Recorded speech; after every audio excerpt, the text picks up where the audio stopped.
हमारे दिल पे क्या बीत रही है, जिसकी बेटी के साथ ऐसी हो।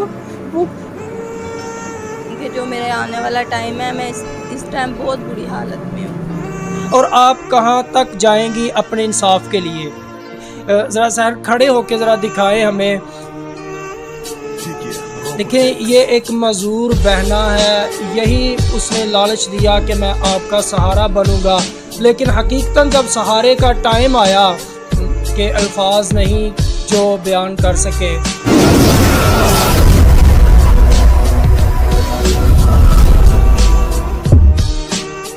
बिस्मिल्लाहिर्रहमानिर्रहीम। अस्सलाम वालेकुम। मैं हूं आपका भाई अब्दुल वहीद और आप देख रहे हैं आज हमारा प्रोग्राम फतेहगढ़ एजेंसी सियालकोट में, जहां पे एक लड़की के साथ एक रहम दिल का झांसा देने वाले लड़के ने एक कहानी ऐसी आपको आज बताने जा रहे हैं हम कि अल्फाज नहीं जो बयान कर सके, लेकिन फिर भी कहते हैं कि कोर्ट मैरिज वाली लड़कियों के लिए ये एक मैसेज है, कोर्ट मैरिज ना करें। इस सहर जैसी लड़की का हाल आपके साथ भी हो सकता है। नाज़रीन, आज कैंट के एक लड़के ने सहर के साथ क्या किया, कोर्ट मैरिज का झांसा, रहमदिली का झांसा, बहुत ही एक दर्दनाक कहानी है। अल्फाज बयान नहीं हो रहे कि मैं आपसे क्या अल्फाज में किस अल्फाज में बात करूं, लेकिन आज हम शहर से ही पूछते हैं कि इनके साथ क्या मामला पेश आया है। कोर्ट मैरिज की है लड़के ने और उसका नाम क्या है, वो उसकी फैमिली क्या है, किस तरह उसने आपको ये झांसा देकर आपके साथ खेल खेला है। फिर कह रहा हूँ अल्फाज नहीं है, ये कहानी इनकी मैंने सुनी है, अल्फाज नहीं है मेरे पास। हम शहर से ही पूछते हैं कि इनके साथ क्या मामला पेश आया है। जी अस्सलाम वालेकुम। जी ये जो आपके साथ मामला पेश आया है, ये कहाँ का लड़का? ये सियालकोट कैंट का लड़का है। क्या नाम है इसका? हमजा जमील। हमजा जमील। जी नाज़रीन, हमजा जमील सियालकोट कैंट का लड़का है। जी क्या मामला पेश आया, क्यों कि कितनी देर होगी आपकी शादी को? मेरी शादी को इस महीने की 19 तारीख को साल है। तो कितने दिन वो आपके साथ रहा है या आप उसके साथ रही? 3 माह वो मेरे साथ रेंट पे रहा है, मार्केटाई रेंट पे की है मेरे साथ उसने, ठीक है। उसके बाद फिर मेरी मामा के घर मुझे ले आया, वहाँ पे कुछ खाने को नहीं था देता, पीने को नहीं था देता, मार्केटाई करता था, तशद्दुद करना, एक टाइम की देनी 2 टाइम के पता भी नहीं कि खाना है कि नहीं खाना, ठीक है। फिर उसके बाद इसने मुझे शादी से पहले कहा कि जी मैं सहारा देना चाहता हूँ, मैं नेकी करना चाहता हूँ तुम्हारे साथ, ठीक है। मैं तुम कहीं और शादी करोगी तो मैं तुम्हारे निकाह वाले दिन तुम्हें भी मार दूँगा और उस लड़के को भी मार दूँगा जिसके साथ तुम्हारी शादी होगी, ठीक है। मैं तुम्हारी शादी कहीं और होने नहीं देगा। मैंने इससे कोर्ट मैरिज ने मुझे बोला मेरे साथ कोर्ट मैरिज कर लो। मैंने अपने घर वालों की इज़्ज़त नहीं देखी, अपने बाबा की इज़्ज़त नहीं देखी, मैं इसके साथ कोर्ट मैरिज कर ली, ठीक है। इसने कहा मैं गोलियां खा लूँगा अगर तुमने मेरे साथ शादी ना की। इसके साथ कोर्ट मैरिज की। इसने अपनी फुफ्फो के घर रखा, जो मुँह बोली फुफ्फो थी, इसकी सगी फुफ्फो नहीं थी, वहाँ पे लेके मुझे रहा है। वहाँ पे 3 माह ये रहा है, वहाँ पे रेंट भी नहीं दे सकता, बिल भी नहीं दे सकता, खाने को भी नहीं दे सकता। वहाँ से ये मेरी मामा के घर आया मुझे लेके, मेरी मामा के घर से ये 1 माह रहा है तो ये भाग गया। मैंने इसको अच्छा नाज़रीन, मैं आपको बताऊं, सहर मजदूर लड़की है, ये चल भी नहीं सकती और ये अपनी कोर्ट मैरिज की ज़िंदगी, कोर्ट मैरिज की लाइफ आपको बता रही हैं कि कोर्ट मैरिज तो कर लिया लेकिन वो वफा ना कर सका। जी उसके बाद क्या हुआ, कितनी देर हो गई है और कहाँ पे आपने ये कोर्ट मैरिज किया? ये कोर्ट मैरिज डस्का में हुई है, डस्का की कचहरी में। डस्का की कचहरी में कौन लेके गया था आपको उधर? ये हमजा जमील लेके गया था, साथ इसके दोस्त थे। कहाँ के थे वो दोस्त? इसके दोस्त भी ये कैंट के थे। कैंट के ही थे? जी कैंट के दोस्त थे इसके, और रहते वो हैंडलपुरा में थे। हैंडलपुरा सियालकोट में? हैंडलपुरा सियालकोट में रहते थे। उनके साथ मुझे लेके गया है, वहाँ पे इसने वहाँ पे कोर्ट मैरिज की है मेरे साथ। कोर्ट मैरिज के बाद इसने कहा है अपने घर वालों को बताओ कि हमने कोर्ट मैरिज कर लिया। अब मैंने अपनी मामा को फ़ोन करके बताया कि मामा मैंने ऐसे शादी कर ली है